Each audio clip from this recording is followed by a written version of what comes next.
Sir, अमरीका ने Iran की ज़ेर तामीर हम देखें जौहरी तनसीब को निशाना बनाया, बिजली घर को निशाना बनाया।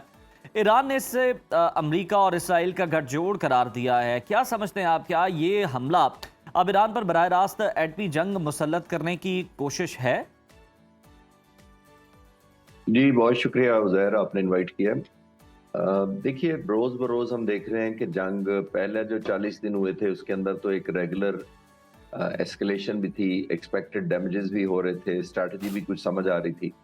अभी जो है एक एलिमेंट ऑफ फ्रस्ट्रेशन है, ख़ास तौर पर अमेरिका की, क्योंकि वो हर मूव जो ईरान कर रहा है उसको काउंटर करना चाहता है या ओवर एस्केलेट करके लेडर ऑफ एस्केलेशन ये साबित करना चाहता है कि अमेरिका के हाथ में है। हम्म। और डायमेंशन बढ़ाई जा रहा है और ये शायद वो ईरान को ये बताना चाहता है कि तुम जितना करोगे उससे ज़्यादा करूँगा, ताकि एक प्रोहिबिटिव कॉस्ट ईरान पर इम्पोज़ कर सके, आने वाले हम्म। वक़्तों में ईरान को कॉम्प्रोमाइज़ करने पर मजबूर कर सके।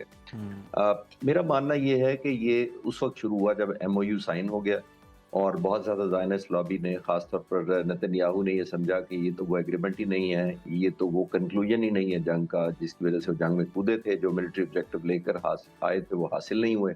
हम्म। उसके बाद से ईरान के खिलाफ ज़ायनिस्ट लॉबी भी प्रेसिडेंट ट्रंप पर भी प्रेशर डालना शुरू हुई और ईरान के खिलाफ भी कि ये तो अभी उसी तरह अपने पॉइंट ऑफ व्यू से देखा उन्होंने कि इतना स्ट्रांग और जिनी के लेवल का एक मुल्क है जो कायम है। सही। तो आपने देखा कि आहिस्ता-आहिस्ता अमेरिका ने बैक ऑफ करना शुरू किया। पहले याद होगा आपको, उन्होंने कहा था जी हम 36 बिलियन देंगे आपको, जो हम्म। कंपनसेशन है कह लें, फिर 24 हो गई, फिर 12 हो गई। फिर उन्होंने कहा हमने तो कहा ही नहीं है, हम सोचेंगे। एक और भी आपको याद करा दूँ ताकि बैकग्राउंड हम बेहतर समझ पाएँ कि जब जी। क्रूज़ मिसाइल्स की बात हुई थी तो आपको याद होगा कि प्रेसिडेंट हम्म। ट्रंप और जेडी वैंस ने कहा था कि ईरान का हक है रखें, हम इनको कैसे रोकें जब दूसरों के पास है। बिल्कुल। और मार्को रूबियो ने कहा था कि हम बिल्कुल इनको नहीं लेने देंगे, ये कोई ऐसी कैपेबिलिटी डेवलप उनको नहीं करने देंगे। हम्म। तो मुझे ऐसा लगा कि ईरान ने समझा कि ये गुड कॉप बैड कॉप खेल रहे हैं।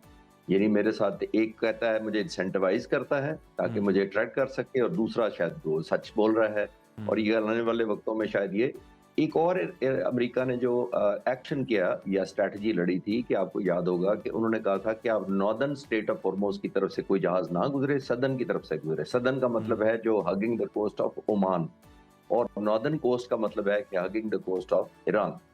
तो ठीक। अमेरिका ने एक न्यू नॉर्मल बनाने की भी कोशिश की, जिसमें हम्म। उसने कहा कि ये आप साउथ से गुज़रें। आपको याद होगा कि इसीलिए आने वाले शिप्स पर ईरान ने हमला कर दिया था। क्योंकि ईरान समझता है कि अगर अमेरिका ने और इसके इत्तेहादियों ने एक न्यू नॉर्मल बना लिया कि ओमान कोस्ट से गुज़र सकते हैं हम्म। और नॉर्थ कोस्ट से नहीं गुज़र सकते हैं, तो फिर तो स्ट्रेट ऑफ हॉर्मुज़ की जो मेरी ग्रिप है, जो मैंने इसको शिकंजे में लिया हुआ है इकोनॉमिकली भी, ऑयल पॉइंट ऑफ व्यू से, और एक जो इंटरनेशनल इमेज है, वो सही। कॉम्प्रोमाइज़ हो जाएगा। हम्म। तो आई थिंक ये सारे की सारी कंटिन्यूटी वहाँ से शुरू हुई है। हम्म। आखिरी बात जी। ये मैं करता चलूँ कि जनाज़े ने एक बहुत बड़ा प्रेशर बिल्ड किया ईरानी लीडरशिप के ऊपर, हम्म। कि अगर ये इतना रिवेंज लें, क्योंकि देखिए ईरान इस वक़्त सिर्फ जंग नहीं लड़ रहा।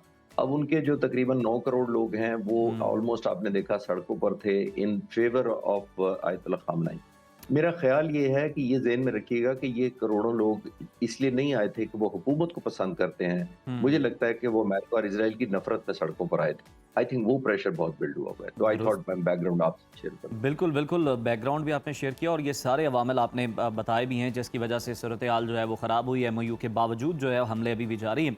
खालिद साहब, देखा जाए तो ईरान के नए सुप्रीम लीडर मुज्तबा ख़ामनेई वो पहले भी बहुत ज़्यादा कोई बातचीत के मुज़ाकरात के हक़ में नहीं थे और उनका बड़ा एक सख्त आप कह लें कि स्टैंड था इस सारे मामले के अंदर। लेकिन पॉलिटिकल लीडरशिप कहती है कि सदर मसूद पेज़ेश्कियान कहते हैं कि हमने उन्हें राज़ी किया, एग्री किया। अब वो अमेरिका को नाकाबिले फरामोश सबक सिखाने की उन्होंने धमकी भी दी है और ट्रंप के दस्तखत को भी वो बेवक़्त कह रहे हैं। तो तेहरान की सियासी और अस्करी क़यादत आपको आने वाले दिनों में क्या फ़ैसले लेती दिखाई देती है? आप देख सकते हैं क्योंकि पहले ही कहा जाता है कि मुज्तबा ख़ामनेई तो हार्ड लाइनर हैं, वो किसी सूरत में लचक दिखाएंगे नहीं। जी, देखिए वो उन पर बहुत ज़्यादा प्रेशर है। जो पिछले सवाल के हुँ। आखिर में मैं ये कह रहा था कि देखिए आम तौर पे जो जंगें होती हैं वो एक नॉर्मल कॉज़ के तौर पर लड़ी जाती हैं। यहाँ पे सिर्फ़ कॉज़ नहीं है ईरानी, हुँ। और जो वो एक सर्वाइवल भी है। और सबसे बढ़कर ये जो जंग है अब बुनियादी तौर पर ये रिवेंज या एंगर में और सदमे में कन्वर्ट हो चुकी है। हुँ। आपने देखा अभी भी इतने महीने होने के बावजूद जो ईरानी अवाम थे वो जिस तरह के फ्लैग उठाकर फिर रहे थे, जिस तरह के डिस्प्ले कर रहे थे, वो इंतकाम की और किलिंग की बातें कर रहे थे कि हम बदला लेंगे। तो दैट इटसेल्फ शोज़ जब अवाम इस तरह का अपना मुज़ाहिरा करती है तो फिर लीडर ख़ास तौर पर मुज्तबा ख़ामनेई जो भी रिलेटिवली नौजवान हैं, उनके वालिद तो 37 साल से हुकूमत में थे या लीड कर रहे थे, तो उनकी लेजिटिमेसी अभी एस्टैब्लिश नहीं हुई है। हुँ, अभी मुज्तबा ख़ामनेई के पीछे लोग इसलिए हैं कि हालत जंग में मुल्क है और उनके पास choice as a spiritual leader उनके बाद उन्होंने समझा कि वो सबसे बेहतरीन है। आयतुल्लाह ख़ामनेई जो थे, जो इनके वालिद थे, उन्होंने पिछले 36 सालों से पता नहीं कितने सुदूर से मुज़ाकरात किए अमेरिकन से, नेगोशिएट किया, जेसीपीओए किया। Hmm, over a period of time ईरानी लोगों ने ये देखा कि जेसीपीओए जो 2015 दिसंबर में साइन हुआ था ओबामा के साथ, हुँ, और उसमें भी आप देखें साइन करने के बाद 2 चीज़ें नहीं हुई थी। एक, उन्होंने जो 8 टन न्यूक्लियर रिच अपना मटेरियल दिया था कैस्पियन सी के रास्ते से रूस को हुँ, वॉलंटरली, उसके बदले में इन्होंने अपने इनका डीप फ्रीज करना था और सैंक्शंस उठानी थी। आपने देखा नहीं उठाई गई थी। हुँ, तो ईरानी लोगों का एंगर नहीं है सिर्फ, एक बदएतमादी भी बहुत है अमेरिका के ऊपर कि ये जो मर्जी कर रहे हैं, इन्होंने हमें करने तो देना नहीं है। हुँ। हमसे ये करवा लेंगे लेकिन आखिर में हमें बैक ऑफ कर देंगे सैंक्शंस वगैरह के सिलसिले में। तो आई थिंक इनके पास ये रास्ते का, लेकिन मैं क्वेश्चन भी अटैच करते चलूं कि ईरान एस्केलेट जरूर कर रहा है अपने पॉइंट ऑफ व्यू से, लेकिन बाज़ औक़ात आप जब ओवर एस्केलेट करते हैं, लेडर ऑफ जी। एस्केलेशन आपके हाथ से निकल जाती है, तो हुँ, बैक ऑफ भी कर जाते हैं और नुकसान भी ज़्यादा होता है उसका। बिल्कुल आपने सही कहा आपका नुक्ता बड़ा वैलिड है और यही सवाल है खालिद साहब अगर देखें तो ईरान जो है वो इस जंग को कितना अरसा मज़ीद जो है वो अफ़ोर्ड कर सकता है जब उसके ऊपर पाबंदियाँ हैं, मौशी तौर पर बहुत नुकसान हो रहा है, उसके इंफ्रास्ट्रक्चर को अमरीका निशाना बना रहा है। तो ऐसे में एक सुपर पावर है और उसके साथ फिर उसकी कठपुतली इसराइल है। तो इन दोनों का मुकाबला ईरान कब तक कर सकता है? उज़ैर देखिए, ये जो ब्रेक हुई थी एमओयू की, इसके अंदर मुझे लगता है कि ईरान को भी ज़ाहिर चाहिए थी रीग्रुप करने के लिए, हुँ, रीआर्म करने के लिए, रीएस्टैब्लिश करने के लिए अपनी पोज़ीशंस को, और सबसे बड़ी बात है ह्यूमन बीइंग भी रिचार्जिंग माँगते हैं। हुँ, देखिए इंसान भी ना बर्न आउट होते हैं। आप अब देखें कि ट्रू। पिछले नवंबर से अमेरिका की फोर्सेज़ जो थी वो डिप्लॉयड थी, ईरान हुँ, के इर्द-गिर्द घेरा तंग किया हुआ था। फिर आपने देखा 28 फरवरी को जंग शुरू हो गई, तो ये जून आ गया। तकरीबन 6-7 महीने जो थे उनके सोल्जर्स भी दोनों साइड पे भी ज़ाहिर है इन बिटवीन एग्ज़ॉस्टेड थे थ्रू आउट वॉर का। तो वॉर का लोगों का, इंसानों का इतना स्टैमिना नहीं होता कि आप इतनी एंग्ज़ायटी और ऑब्वियसली एक हाईएस्ट अलर्ट पे रहें इतना। तो आई हुँ, थिंक ब्रेक लेना उनका मकसद था उस वक़्त। लेकिन on top of that replenish करना भी मकसद था। और हुँ, यही मैं जो पहले सवाल के जवाब में अर्ज़ कर रहा था कि ईरानियों को ये समझ आई कि अगर हम बैक ऑफ कर रहे हैं, एक ब्रेक ले रहे हैं, अमेरिका जी। वादे नहीं कर रहा, हमारे हुँ, एसेट रिलीज़ नहीं कर रहा, हम पे सेक्शन उठा नहीं रहा, हुँ, गुड कॉप बैड कॉप खेल रहे हैं, स्ट्रेट ऑफ हॉर्मुज़ को कहते हैं कि सदर्न साइड यूज़ करो, तो इसका मतलब है शायद अमेरिका हमें आउटस्मार्ट कर रहा है। इसी वजह से उन्होंने सही। देखा आपको कि फिर उन्होंने हमले भी शुरू किए, हालाँकि दोनों तरफ जैसे मैंने कहा एग्ज़ॉस्शन है। हुँ, ईरान के पास तो एक और लास्ट टाइम भी ज़्यादा ऑप्शन नहीं थी, उन्होंने सिर्फ़ एक प्रोहिबिटिव कॉस्ट इम्पोज़ करनी थी। हुँ, जंग महँगी करनी थी अमेरिका और इज़राइल के लिए और अपने लिए इकोनॉमिकल रखनी थी। तो आई थिंक मुश्किलात तो दोनों तरफ हैं, हुँ, लेकिन अमेरिका का ईरान को नहीं भूलना चाहिए कि अभी भी सबसे बड़ी मिलिट्री है, और हुँ, ईरान की रेजिस्टेंस अमेरिका को नहीं भूलनी चाहिए कि जब हमने पुराने वक़्तों में भी रोनाल्ड रेगन ने जब प्रेशर डाला था तो हिज़्बुल्लाह बनी थी।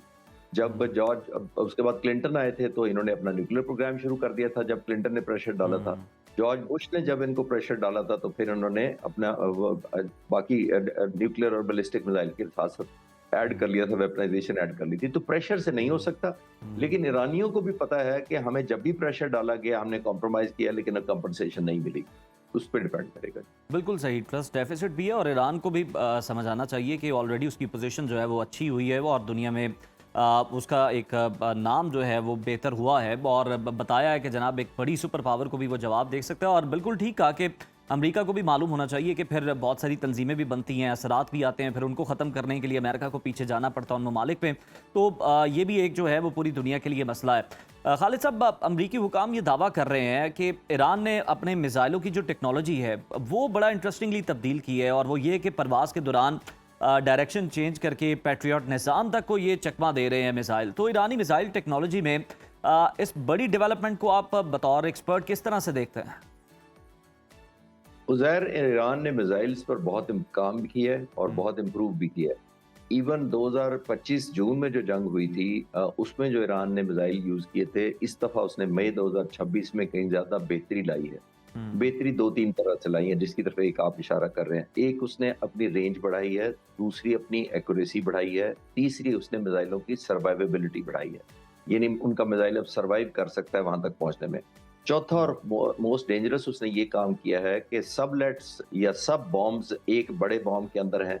पिछली जंग में भी उसने कुछ डमी उड़ाए थे, यानी डमी लॉन्च करने का मतलब ये होता है कि आपका मिसाइल जाया जाएगा अगर पैट्रियट फायर हो रहा है, लेकिन एक्चुअली मिसाइल है नहीं, वो सिर्फ नंबर है।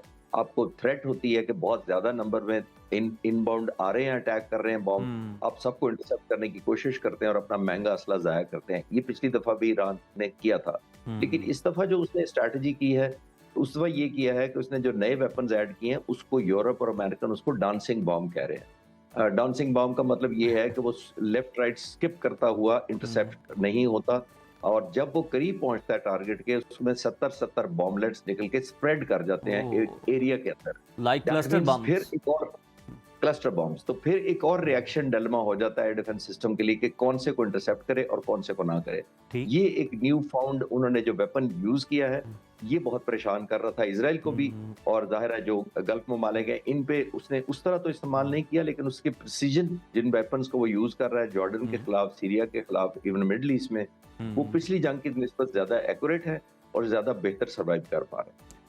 यानी एयरफोर्स की जो कमी है वो इस सूरत में पूरी की जा रही है कि जो अपने मिसाइल हैं उन्हें जो है एक तो वो डॉज भी दे रहे हैं और उनकी रेंज भी बढ़ चुकी है, एक्यूरेसी जो है वो बढ़ चुकी है, प्रिसीशन के साथ वो दुश्मन पर हमला कर रहे हैं। बहुत शुक्रिया खालिद चिश्ती साहब आपके वक्त का।